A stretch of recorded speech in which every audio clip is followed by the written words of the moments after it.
Assalamualaikum warahmatullahi wabarakatuh. Selamat pagi, salam sejahtera bagi kita semua. Siswa-siswi SMA Batangan yang kami banggakan, pada pertemuan kali ini kita akan membahas tentang perkembangan iptek pada era globalisasi dan dampaknya bagi kehidupan manusia.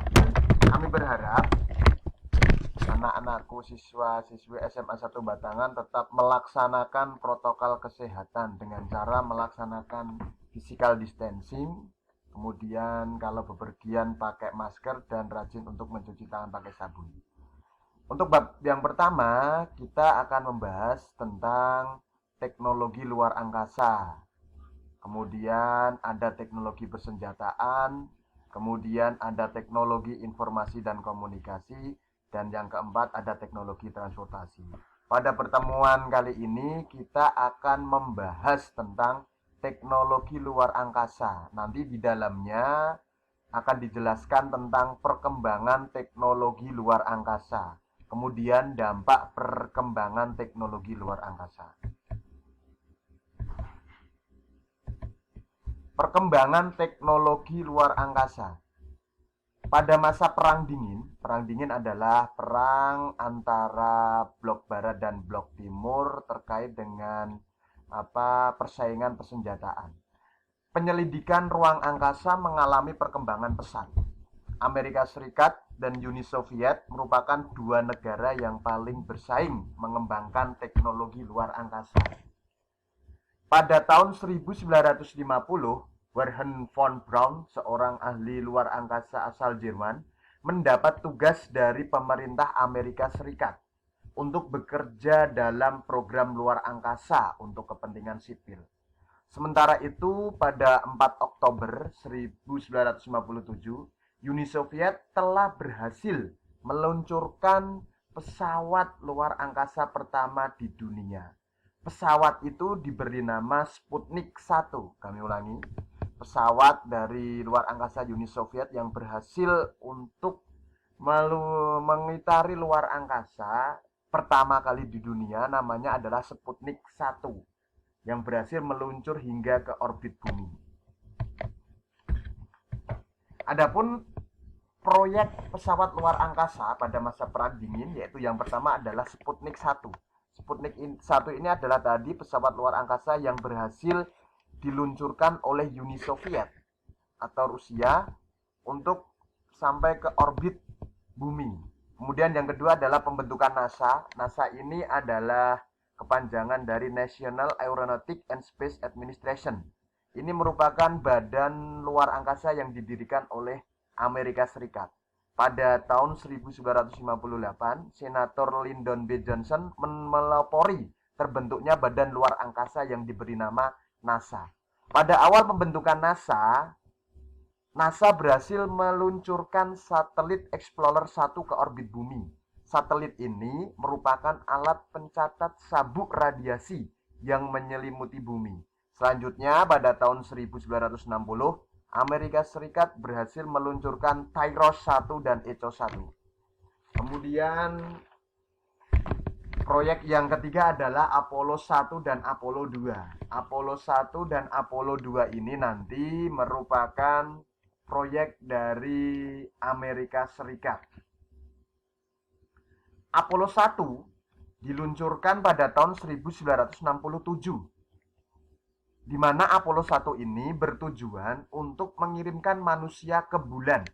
Pada peluncuran tanggal 27 Januari 1967, terjadi kesalahan yang mengakibatkan 3 astronot dari Amerika Serikat yang bernama Edwin II, Gus Grissom, dan Roger Cave meninggal karena kebakaran yang terjadi di kabin pesawat Apollo 1. NASA kemudian tetap mengembangkan program Apollo 2. Pada program ini, misi pendaratan di bulan baru mencapai kesuksesan. Pada Apollo 2 ini nanti proyek dari Amerika Serikat mengalami kesuksesan.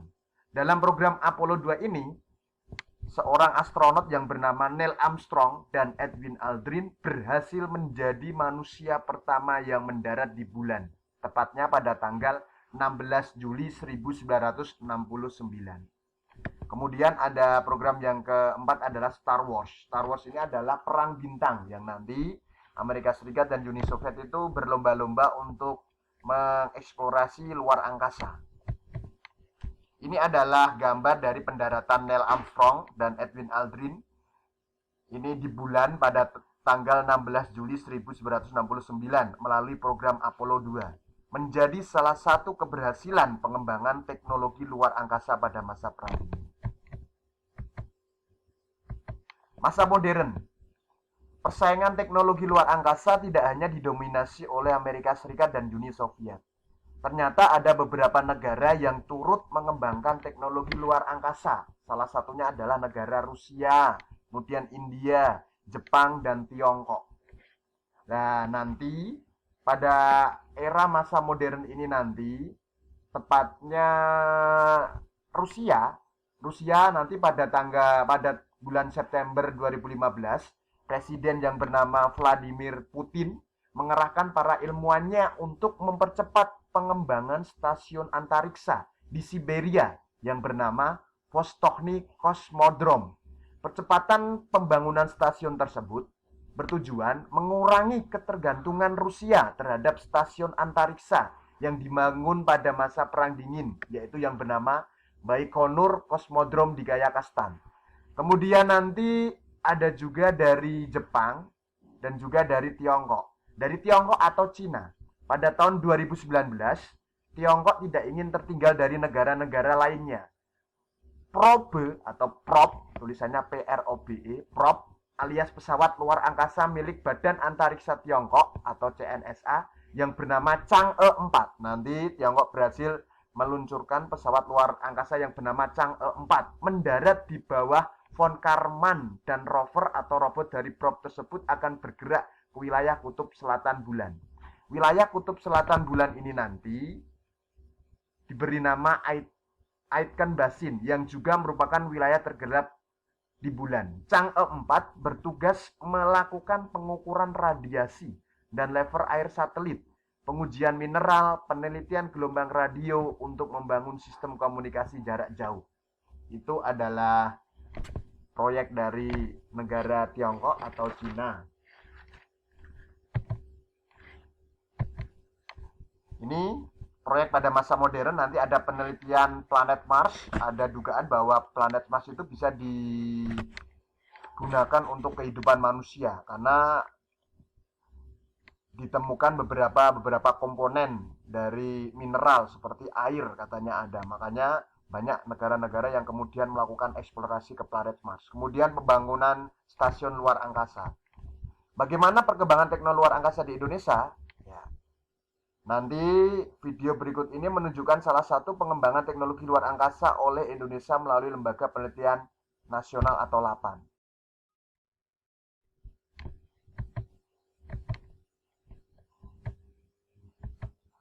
Dampak perkembangan teknologi luar angkasa. Ada dampak positif dan juga ada dampak negatifnya. Dampak positif yaitu kemajuan teknologi informasi dan komunikasi. Kemudian dampak yang kedua, kemajuan ilmu pengetahuan, dan yang ketiga adalah kemajuan teknologi pengendalian jauh. Itu dampak positif dari perkembangan teknologi luar angkasa. Bapak jelaskan kemajuan teknologi informasi dan komunikasi. Tahukah Anda satelit alam yang dimiliki bumi, pada dasarnya setiap planet mempunyai satelit alam. Nah, untuk satelit alam dari milik bumi adalah yang diberi nama bulan. Bulan merupakan satelit alam yang dimiliki bumi. Satelit adalah benda luar angkasa yang mengorbit sebuah planet. Adapun satelit buatan sengaja diciptakan manusia ditempatkan di luar angkasa untuk berbagai tujuan. Untuk satelit buatan dari Indonesia pernah meluncurkan yang namanya SKSD Palapa. Bapak ulangi, pemerintah Indonesia juga menerapkan teknologi satelit, yaitu ketika tahun 1976 melalui program Sistem Komunikasi Satelit Domestik atau SKSD Palapa. Pada akhir Februari tahun 2019, Indonesia juga berhasil meluncurkan satelit baru yang menunjang telekomunikasi Indonesia. Satelit tersebut bernama Satelit Nusantara 1 yang dikembangkan oleh Pacific Satelit Nusantara. Teknologi ini merupakan kali pertama Indonesia memiliki satelit broadband berteknologi High Throughput Satellite atau HTS yang dapat memberikan pelayanan internet broadband dengan kapasitas lebih besar sampai dengan 15 GB atau sekitar 3 kali lipat kapasitas satelit konvensional. Kemudian kemajuan ilmu pengetahuan, kemajuan teknologi luar angkasa juga mempengaruhi perkembangan penelitian tentang planet-planet. Pada periode tahun 1930 sampai 2006, para ahli astronomi menyepakati 9 planet dalam sistem tata surya. Akan tetapi dalam perkembangannya muncul berbagai penemuan planet baru yang juga masuk sistem tata surya. Selain itu, Pluto yang dianggap planet terakhir atau terluar dalam sistem tata surya tidak dikategorikan planet lagi. Nanti Pluto yang dianggap sebagai planet terluar dalam sistem tata surya tidak lagi dikategorikan sebagai planet. Para astronot pun sedang meneliti planet-planet yang kemungkinan dapat dihuni oleh manusia. Kemudian kemajuan teknologi penginderaan jauh. Nanti Anda mungkin tidak asing dengan program Google Earth. Program Google Earth ini merupakan aplikasi yang berkaitan dengan teknologi satelit yang dapat menampilkan penginderaan jauh dalam bentuk 3D atau 3 dimensi. Melalui satelit, teknologi penginderaan jauh berkembang pesat karena citra gambar yang dihasilkan memiliki tingkat keakuratan tinggi. Berkembangnya teknologi penginderaan jauh juga berdampak pada munculnya, nanti ada kita di HP kita pasti ada yang namanya GPS. GPS adalah Global Positioning System. Melalui teknologi penginderaan jauh yang canggih, pemetaan suatu tempat dapat dilakukan secara akurat. Informasi yang ditampilkan pada peta tersebut menjadi dasar bagi pengembangan teknologi GPS. Saat ini, teknologi GPS dapat Anda akses melalui smartphone atau HP handphone Anda masing-masing, Android. Kemudian dampak negatif. Dampak negatif dari perkembangan teknologi luar angkasa adalah adanya sampah luar angkasa. Ini adalah gambar sampah luar angkasa dari beberapa satelit yang sudah tidak digunakan. Pernahkah Anda mendengar istilah sampah luar angkasa? Sampah luar angkasa atau sampah antariksa mempunyai banyak istilah asing. Antara lain ada yang namanya space debris, space junk, space waste, space trash, and space litter. Sampah luar angkasa meliputi objek buatan manusia yang tidak lagi berfungsi dan melayang dibiarkan begitu saja di bagian atmosfer bumi. Sampah luar angkasa bisa sewaktu-waktu jatuh ke bumi.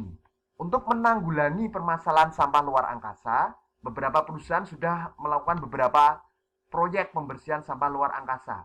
Pertama, menggunakan jaring raksasa. Yang kedua, menggunakan teknologi robot.